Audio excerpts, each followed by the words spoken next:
fo munu to ma fo ay min don ama min don ay min gomeo ama min gomeo ko o ciden shide mana hali te cide min to don adon ko nana ni tawhid ko de o de aka mission for du ko ko ni cide nana kwale cide o ciden chi ni wawi woni jigina o cide kilingile beka o wawi jmeyi o e ka fo ala wore foite ni na ala kilinte o mana ay ne kilinde batu akana foi wore batu ka faranga ko ni nde fora cide be o pana ni e kulu e dugu kolo koka kulu min ba yere dambe kata ala ka cide doma katla ka ye ko o kulu in sombe doka batu ka fara ala ka a ute cide ya sraka blele ute cide ya sraka blele ala ka cide be na ni tawhidudi cide be cide uma fonyo ngo batu ke kelemina batu min kuna foni dilla o ye ala ka kilibandi ya nyefoldi o de atu imana sosoli o kula bi ibu kaba ko do e cide munu mabbalu madawla doni nyonche sange me chama e uluma fonyongo femina hawno me fonyongo la cide munu ma chik ma kelena ka wati cheka jan sigoro cheka jan ulu shima fonyongo ni ngoina amena fonyongo la tukuni la ka boda kan o ko ulu de bedde mayini ke ni alakiran nali sallallahu alaihi wa alihi wasallam o kuma de mayini ke ni qur'anen nali ka fo o de bina kuluma bodai ulu fle mushriku de kotiya kuma mushriku de bolodo ulu e kitabu bolo ngaw dembe kerefe no yahudi yaw ana kuk min defo ko cidin laba binanna kulu bina fara oka ala bina ka dina nyena maya ni oye ulu be faro ka flanga foya kele ka boy ka flanga fo kele bana dine fe na be dembe kata kwa bora nabi madoro ko te flanga foya controla yere nyena je do dina te akala فلما جاءهم ما عرفوا كفروا به فلما جاءهم ما عرفوا كما من فننا وما يمين دون كفروا به وكافر يرناي وبنانا اكو يا دونغي وديا تو مامنا يره سنغكو imana me bi kwa ma fo ko yahudi chrétien ko wolo la chrétien dugu de la ku islam don je na fe ko tado ala ku ba do ko ku tado halno ya soroni kuma nyebe ke ka shi u ka salafuma ngo salafu be minga ngo khalafu yo de tienta akma kambu be de ma wallahi ngalina alala mon père mon be église ko no ba donc ala kiray ngalina alala bi ma fo ma be yoro janfe ete kunungula ete kununjula de nga chrétien nyem won ma fon fembe ki sera zero wala chrétien do benna isira fo sanfe I bora gindo kalama iba donc ko ala kira ka cide e che nga kuma dowla o ba soro c'est trop tard tsega segibli ba sura do segi ningu tsega sega korote ko mustahilu wara bi no fe ko aba soro I jona kula ikira kogoyoye ikira ko nyemoye ikira ko diudoye ikira ko supasma doye ere boli wala kibita ko la kuma dowla ere ba préférer sa hal ni mbi do jani me kono isa walma ninna ke mi sa na ko isa walma shetana ni malasa alaka hina kono ferale do am fana be kira do de no fe nete ikon be kira ko ye nyefe ka foko muhammadu ya alaka cidenyi wallahi ni sera nyefe ba do ko kitabu ko robe ya yini ka ko intunu chugo gafi korobba do be seveni kibaru imasika tunu peu ka mabela de ali be ni go kuma do be ni ki bo tunu barabi bolo de eta ngo do yalla hali dong dala do yala law ka kasisi do no fe ku ba sanga tunu to bu yala law ka kuna fundo no fe ku bu tunu asira ka tunu hali sa do keligele ni be do bolo wo kono mana o de a to tarikhula chrétien nyemo bani yahudiya nyemo bado ado yira mun bu dugo ka islamiyake nema fo ko islamiyya bu nafade parce que be mo ka ku fili kenaka ke rabbi dugo ka ta ala batu nema fo ka bu nafade ngaw chama yira hali kira tara yahudiya de min laje afaye tasarrufu minke o ba jira ko hadambe islamiyya de law mabina kira ya ade banabato ade dale saya banana kira ko ade ma ko aka islamiyya alere ko ade ma ko ata abul qasim ko kasmu falabatu fay kira majamuna kuniyere parce que arabu feni ko aba fulan o de buyani rere ko ayo de fadi na le damba tala afon ndi ma bondila abe saunde taka amo kede ay sira da dema parce que de tinga bu way kele wa kana gele famba o be makoroba kunda de makoroba ka haketu nti son hal na bi ke miya ka ko ya ka chama makoroba de parce que adama de li shibu kora buya be do iduskuna ka ta hakedo la ni limaniyate hamaide makoroba ka tawadu ni limaniyate akega ko de parce que ebi jon ishika kora mununta ebi jon ka kumana ebi jon ka kumana chien ka koro ka teme peka chien de ka koro be la kan fara chintu ko fennana uma kuma mina fennana uma uye min don afara ulude ma ko ala kira sallallahu alaihi wasallam kira ka kira qur'ane chintiya nunu ku ba ala kira don ko ya'rifunahu kama ya'rifuna abna'ahum ku ba ala kira don ko mu bu deun don chuko mina ado ma flika kwa de ma de inani ni de nyamina demseni bakeleni ke maduru chela kika ni de woloma ka bala yoron gelete hali de na to e dibila ni nyama da fe kanye hal ni mai atamasi wali ala ka tasarrufu chugo yayi bado mana ala kira donc si hakemina ala ya misaliya ni ma bi de don chugo mina uba ala kira don baka kira ya chintiya don sallallahu alayhi wa alihi wa sallam komi ubu deun don chugo mina yahudiya do tubira umaru yo yininga ni mafli abdullah bin salam do umaru yo yininga ko ne ko ni kuma imbe chugo dide afara ko aw ko abi kira don ko ma ba deun don chugo mina ayi kale ako aka afanga adonya fanga ka bwan ro katima ala ndi untaka ako muna ako kadaka ne siga de do flende ba to randinde koy akon wulula ngaso awulula nga furu kono ngai ba to randinde nga doni daya alam so ya wulun vei mabo foi kalama adola ba so randinde ko ngani chide aw nya don aya tamashiya don aya na kuma tamashiya don asigiro afa tawrata benye foi amba bedo alaykum islam era al-islam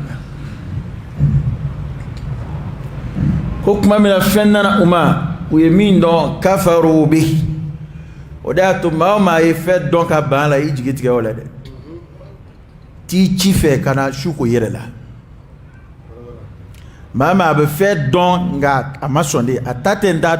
don itimina nja onofe no ya don ronigeli باذن الله بكاندا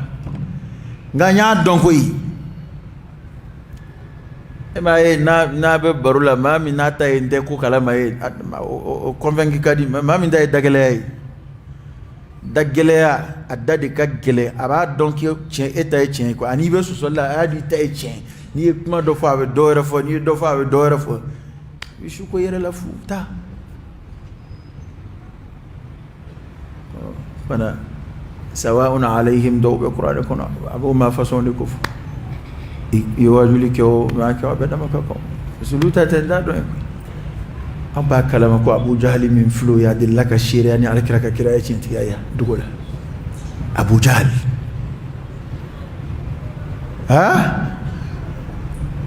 akuluni alkira fasula mo fadiya de woni yonche ko shuka kabila kono kunu nunu e fen ga an kuru la bela sisa ko nabi ma bubulo am be kulu to di nanzo no ma wallahi andi to no fe wala abu jahli ndefo dugola okore ko adambala ko alkira ko sallallahu alaihi wa sallam dalika jatela nan sona katugu no fe na koni an ga tabariya nunu no fe o wajibiyara an ga duniya no ya an de be u kosa an geru duguma mo koy o wajibiyara fullahara o tsiga se ko be kadaka madin nabi ma yadiyara ba tsigi yara ke cide itiga cide boy ka kabila la itiga bu ka dugula Allahu a'lamu haythu yaj'alu risalata ala de ba do ba ka cide ya boro mina cide suwandili we ala jonforo la bare ani daventi jawla ale de be cide sugandi meleke wala ayufo ni meleke miyaja ale de be cide sugandi adama de una ni adama de miyaja cide nya ye ala de ka sugandi li ngoda to ala kirana ni ma ngaw yafu wi iqtirahu ke ko hali cide nga ke chefla kabila bafla kabila bafla do la kelina chefla do la kelin kelimbe magan kelimbe taifa ko halu nulu dola kele lu fi jama nyemo ma bawku jama bu ko dara chaka bu ko no dola kele won ko ak ni créé ko bisiga fam ko kon bisiga fam e ko nga ni Abu Talib ka yatimedi ibn Abi Kabsha kira lagu shinodi oye amba Halima che kira mi shindi kira ma ndama kalam me nu kira lagushika nu ba faka lagushi u ba dambe kata o chema ko odi oda to don ba do lataifu do samaka ko hey adama de yemi ala yoro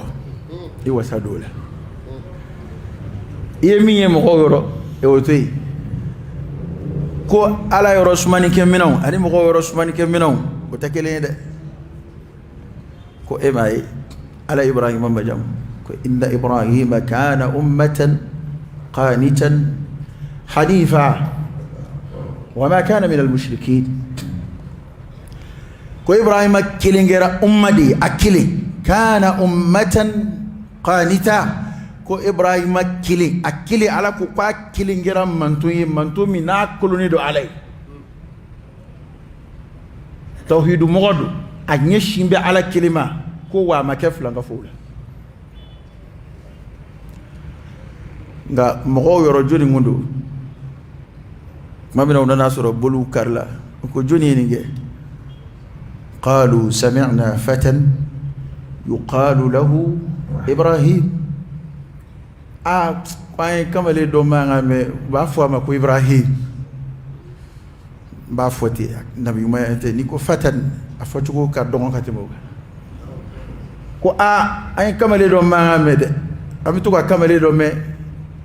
abin yazkuruhum abanga boli nun ko foni juguma ya abu labushi سمعنا فتى يذكرهم يقال له إبراهيم أبو فهم أقول إبراهيم ويقول لك فتشكو يالا قال يرو جندو إن إبراهيم كان أمة قانتة حنيفة وما كان من المشركين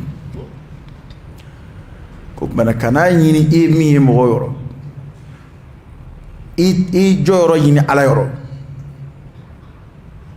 إما عليكم إن أكرمكم عند الله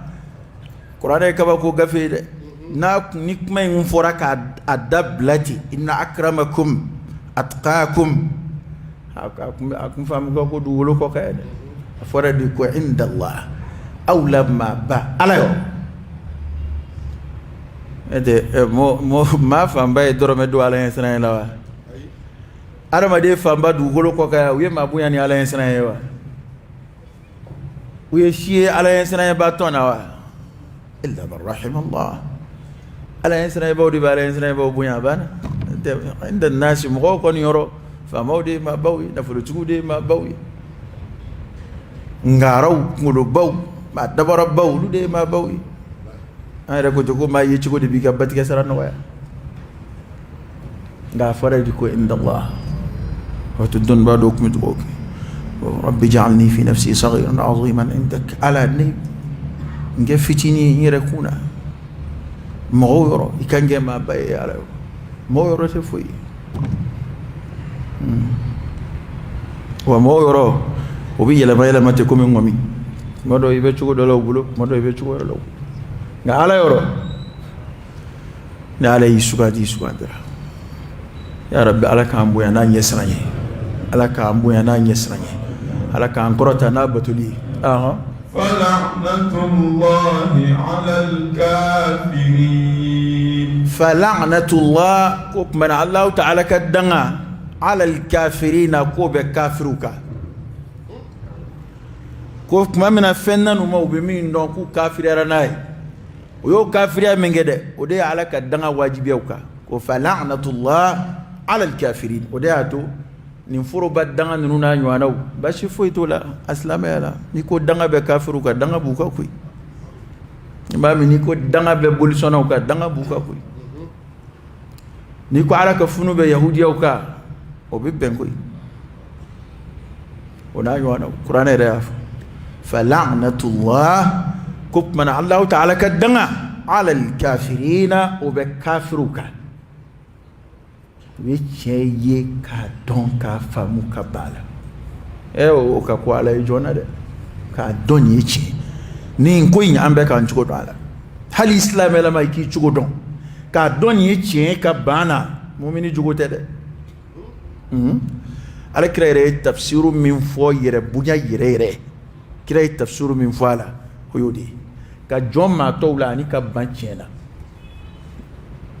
kira o fla de fo ira bunya tafsir la pemna ira bunya fo ka akololo fo ka fo ira bunya na ko ninga aljina kono doa ai chugo fo itola ira bunya na ka aljina kono do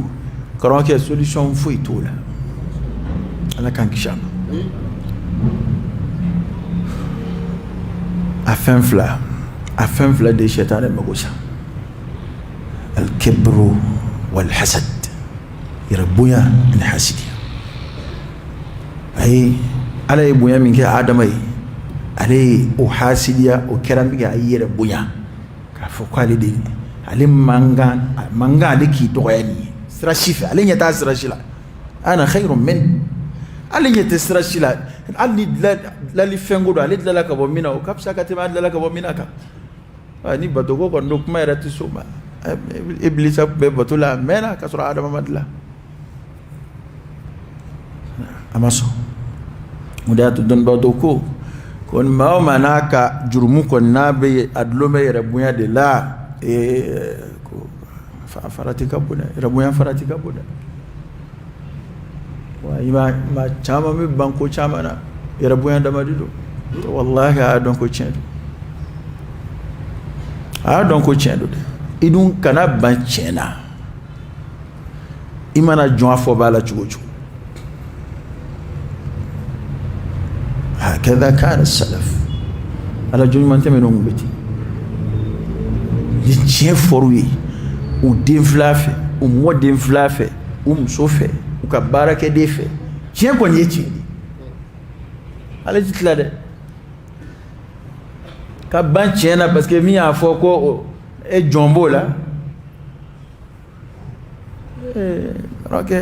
kana ban chena de o che misal bu ko mi wardi ikatel ga misal mi fam che misal bu ko mi wardi aro ana bari mana ke ma façon e bi ga feri kala walma war ko nana do ena che walma na ni sigile bunya war min boka dima eta le lajo war di laje ale rete de war ngoni chi war kayo ko sanu min na bora bana ko tala ani sanu min bora miskula abe sanu ya be valer kaka a boro ti fe min na boro ti fe bo valer la de chi a bora ro mina o te foi bo valer la o mana la fu ale valer ba nona o sangoro tarao ale valer ba nona war varete dia war ko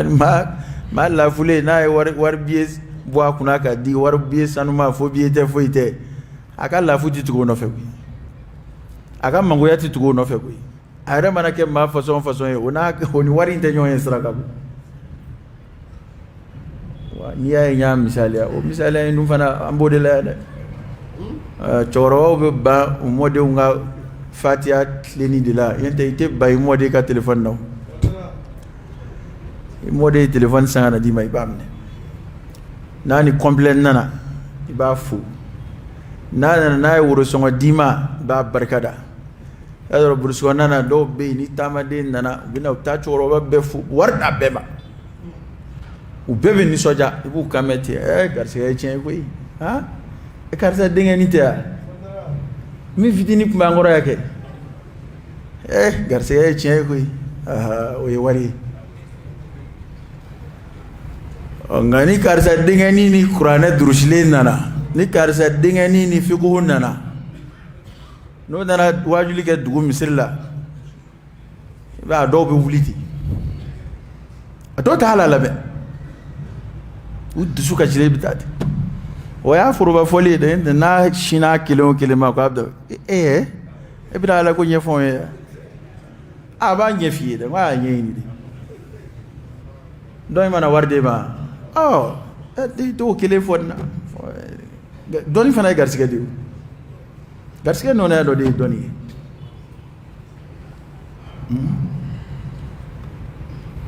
tolutu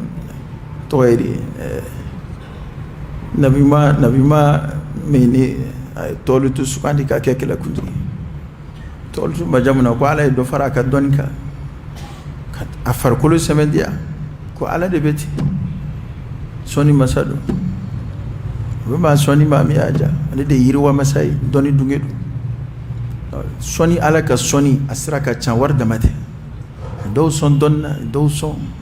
hikmana do son fama yala do son min sona mina na ko abi demeni oye kana gele ke ko kumbe ambe sonto anga jema ko nyefe ona chugumina anga son la haraku de ka gelen ka temuka anga so anga la haraku fana chenati o mara bo dawdala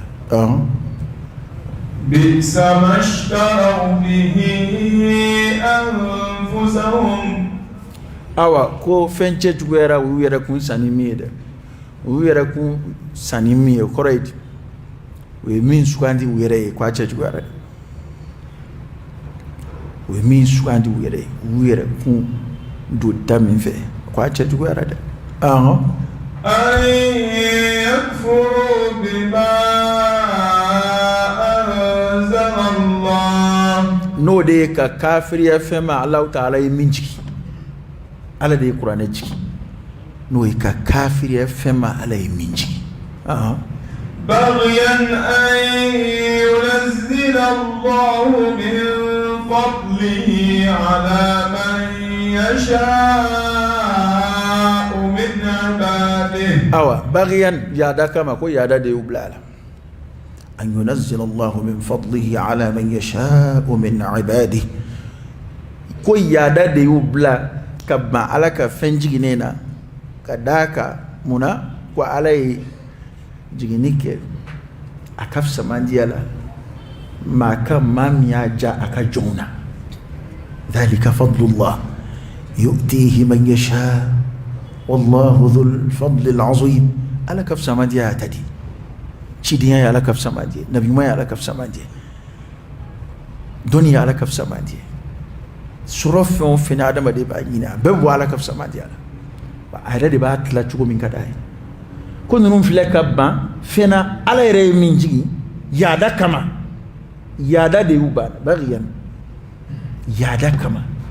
hasidiya ni yada kama muna alaka jiginike ka ba ka samandiya la ma mi aja aka jona ma min jara ala aka jona ayo de ka chidi o ma jawdui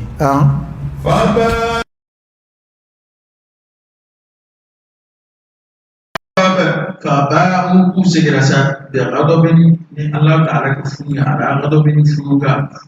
فوقا الله تعالى كفوني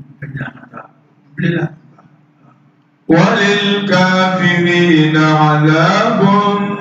مهين وللكافرين عذاب ونعمة بالكافر مهين نعمة بالماء Damatan minabu amake fananye ka warti ke tekelanguloy ka ma korotale ke mani ma nagashile muhinu de koroywe ربنا إنك من تدخل النار فقد أخزيته وما للظالمين من أنصار على ما كنت تسمعون على يوتي لبلا على يولب فويت تسمعون دوغو يا رب على كانكشا يا رب على كانكشا وبنا كونيا غتابي امغوي مهين غتا مناب ما دويا والكيامه جودو دويالي دويا جو جونسور الكيامه بويا تا كوفي ما ماني بويا سور الكيامه كنكا ndoya fana to kofe Sayyidina Ali bin Abi Talib dilla ko defo ako fandati fama erete ko funa qiyama sanga sirap mamina ay kuma vodo ma de ka bakwara ako fandati fama ti ko funa qiyama sanga sira ade ka bakwara sur laka kuma fasari kuma koroma kundu ako kadaka jelatke fama ya kacha fandaya be fama ya munun kofe ako jena tike fandaya fana ka ca famaya be fandaya munun gofe to koray jeta in flash ma garanti flabe be se ga fali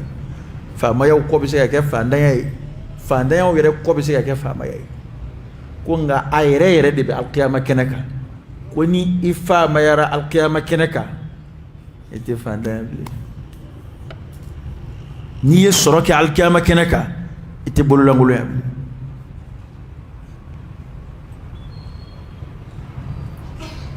awa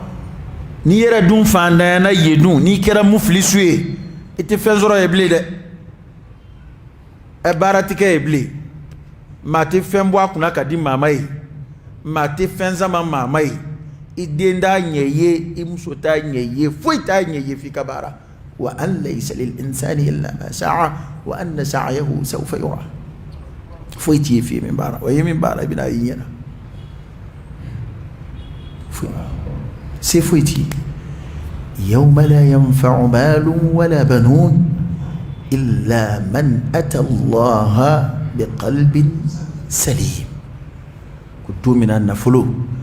إكني النفلو تكي جينا وتني نفع القيامة كنك فنيتو يا كبار ما منك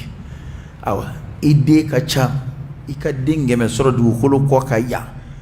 نبرو فيرا دمبي بانا مونيونجي إدي أمبو يري إبي يري يوم يفر المرء من أخيه وأمه وأبيه وصاحبته وبنيه لكل امرئ منهم يومئذ شأن يغنيه بكو كما قال وكمان فويت مع القيامة كانك في برم واتقوا يوما ترجعون فيه إلى الله ثم توفى كل نفس ما كسبت وهم لا يظلمون أنا ما دي كان أسرع ودودي دومي ابن سيجي علما سيجي لي تعباني يكسر بنا ديما التفلي يمين جودو mana main kunjarani mie maka ngasrani yeda ana ma de be boli fe fe yango doya nya boldo ali ko hakimu ko te ko doya be ga mo soro doya nya boli kama aha e bolo ni gara fandai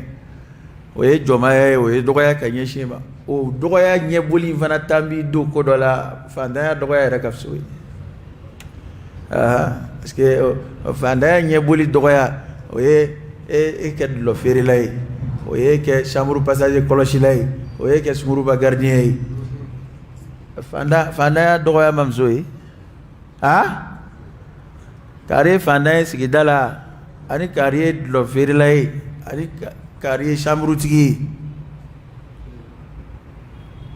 a yɛrɛ k'u lajɛ dɛ jumɛn ye lakali ka di fantanya lakali ka di dɛ an si tɛ fantanya fɛ nka fantanya bɛ jɔnmaya min se mɔgɔ ma o de ka nɔgɔn kojugu ka tɛmɛ ala kota ta kan maa caman de sen tɛ ka sɔmi o yɔrɔ la ala kota bɛ na ni dɔgɔya ni jasi ni nagasi ni halaki min ye adamaden ma kabi diɲɛ yɛrɛ la yan fɔlɔ o de ka gɛlɛn ka tɛmɛ i bɛ boli la fantanya min ye o bɛ na ni dɔgɔya min ye ala k'an ji di faamuya la ala k'an ji di kodɔn ala k'an ji di ala ɲɛ sira ala ka bɔdaw kɛ an ye ala k'an tulo ma gɛn diɲɛ laban fitinaw ya rabbi ala k'an ɲuman bɔ ala k'an kisi k'an tanga ala k'an kisi k'an tanga ala k'an ka diinɛ kɔlɔsi ala k'an kɛ ala sago ye ala k'an kɛ ala sago ye ala ka hɛrɛ k'an ye diɲɛ na yan ka hɛrɛ k'an ye lahara ala k'an lafiya diɲɛ na ala k'an lafiya lahara اللهم صل على سيدنا محمد وعلى آل سيدنا محمد وسلم اللهم حبب إلينا الإيمان وزينه في قلوبنا وكره إلينا الكفر والفسوق والعصيان وجعلنا من الراشدين ربنا آتنا في الدنيا حسنة وفي الآخرة حسنة وقنا عذاب النار ربنا لا تزغ قلوبنا بعد إذ هديتنا وهب لنا من لدنك رحمة إنك أنت الوهاب إن الله وملائكته يصلون على النبي يا أيها الذين آمنوا صلوا عليه وسلموا تسليما وصلى الله عليه وعلى آله وأصحابه وسلم تسليما كثيرا سبحان ربك رب العزة عما يصفون وسلام على المرسلين والحمد لله رب العالمين.